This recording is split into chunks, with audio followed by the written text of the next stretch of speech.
Prowling the streets at night, the horrifying case of Libby Squire.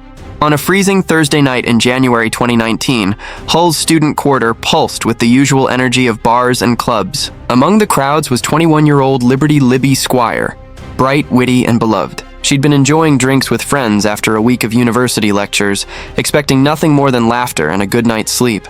But within hours, Libby would vanish, setting off one of the largest investigations in Humberside police history, and exposing a predator who had been prowling those same streets. Born in 1997, Libby grew up in High Wycombe, Buckinghamshire, the eldest of 4 children in a warm, lively household. Friends called her wickedly funny, quick to include anyone left out, and gifted at making people feel comfortable. She excelled at school yet could be tough on herself, at times battling anxiety and an eating disorder that made adolescence harder than it looked. By the time she enrolled at the University of Hull to study philosophy, she'd rebuilt her confidence and developed a thoughtful, independent streak. She loved reading, traveling, and long late-night talks with her boyfriend Connor, with whom she'd shared 3 steady years. Hull became a place where she thrived. Good marks, loyal housemates, spontaneous nights out, and emerging plans to pursue journalism after graduation. To those who knew her, Libby embodied warmth, intelligence, and an eagerness to experience everything life had to offer. That Thursday began like many others. Libby attended lectures, swapped stories with friends over coffee, and prepared for a casual get-together at a nearby student house.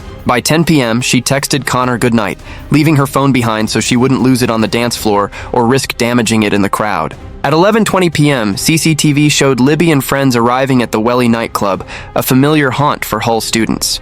Security staff turned her away. She was clearly unsteady after several drinks and laughing with tipsy abandon. 10 minutes later, her friends placed her gently into a taxi, giving the driver money and careful instructions to drop her at home on Wellesley Avenue. They watched the cab's lights vanish into the night, assuming she would soon be tucked safely in bed. None imagined it would be the last time they'd see her alive. The cab driver later confirmed he saw Libby walk toward her front door. But for reasons unknown, she never went inside. Outside, the temperature had plunged below freezing, snow gathering in fragile layers across the pavements while wind swept along the quiet street. CCTV traced her wandering nearby around 11:37 p.m., clutching her arms for warmth, her movements erratic. Passers-by noticed her crying softly in the snow and tried to help, but she pushed them away, confused and defensive. A group of students opened their door, urging her to come in from the cold. She shook her head and staggered off toward Beverly Road, disappearing into the winter darkness. When her housemates returned around 3 a.m. and discovered she wasn't home, unease turned swiftly to fear. They searched gardens with torches, phoned friends, and finally called the police, their voices tight with dread as the first hints of dawn crept over the city. Officers treated it seriously from the outset.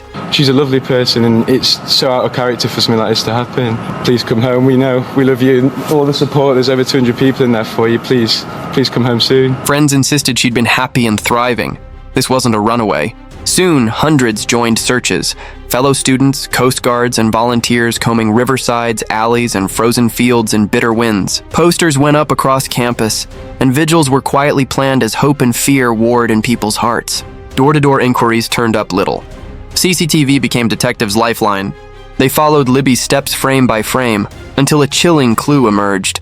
A silver Vauxhall Astra circling the neighborhood repeatedly. Near midnight, its driver approached Libby by a bus stop. Minutes later, she got into the car, disappearing toward Oak Road playing fields. A resident later reported hearing a woman's terrified screams echoing across the frosty air.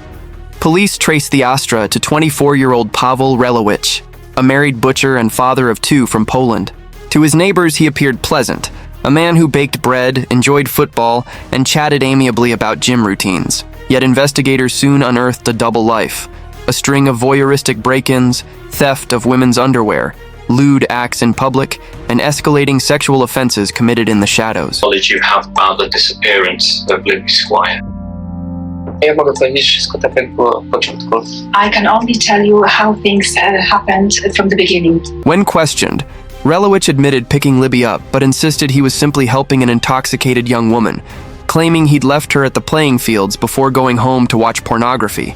But forensics from his car, stolen lingerie, sex toys, used condoms, suggested something far more sinister, revealing a predator who had long perfected hiding deviance behind an ordinary facade. Although Relowicz was soon jailed on unrelated charges, detectives still lacked enough evidence to charge him with Libby's murder.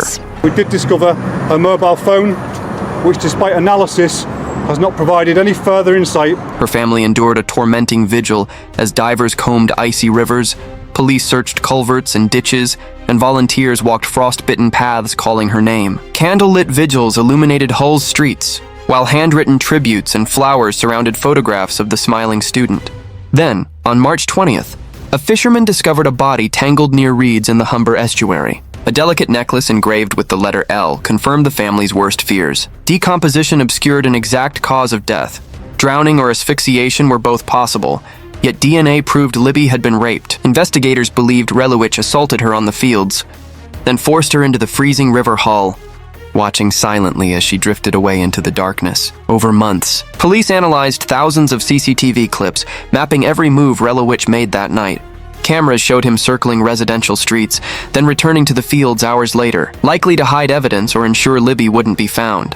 His DNA inside her body, combined with the timeline, destroyed his Good Samaritan story and painted an image of cold calculation. Meanwhile, Libby's loved ones prepared to honor her life. At her October funeral, 300 mourners gathered to celebrate a brilliant daughter, loyal friend, an aspiring philosophy student who loved fiercely and dreamed big, vowing she would be remembered for her warmth, not her final moments. W tej chwili za zabójstwo i zgwałcenie Libby Squire dnia 1 lutego 2019 roku. In January 2021, Relowicz faced trial for rape and murder.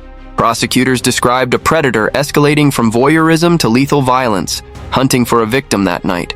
Libby's intoxication, they said, didn't invite harm. It made her vulnerable to a man determined to dominate. Defense lawyers stressed a narrow time window and claimed consensual sex, but evidence spoke louder. After 5 days of deliberation, the jury convicted him on both counts. The judge imposed life with a minimum of 27 years, calling the case harrowing beyond imagination. For Libby's parents, justice felt hollow. Nothing could restore their daughter. Please get in touch with us any way you can. The whole family is missing you, especially me Any and your information dad. they have, no matter how small or irrelevant it may be. Relowicz's wife left him, returning to Poland in shock. Libby's mother, Lisa, turned grief into activism, pressing for harsher penalties on so-called low-level sex crimes, which often escalate when ignored. She even challenged Prime Minister Boris Johnson about whole-life tariffs, insisting, "In 27 years, Libby doesn't come back." The Squire family now campaigns for public vigilance. Report stalking, exposure, and harassment early. They remind communities that safety isn't just personal, it's collective, built on noticing warning signs. From a cheerful night out in Hull to the chilling discovery of her body 7 weeks later, Libby Squire's case revealed how one predator's actions tore apart a vibrant young life. CCTV traced her final steps. Forensic evidence unmasked Pawel Relowicz as the man who preyed on her vulnerability, assaulted her, and left her to die in the freezing water. Her family's heartbreak was met by an outpouring of solidarity, reminding the world that behind court dates and headlines stood a daughter, sister, and friend who deserved safety and joy. Libby's story is a call to stay alert, to report predatory behavior, and to support those at risk before tragedy strikes. If this case resonated with you, please like, comment, and subscribe so more people can learn from Libby's life and legacy. Share this video to spread awareness and help build safer communities. Every voice helps keep someone else safe and keeps Libby's memory alive.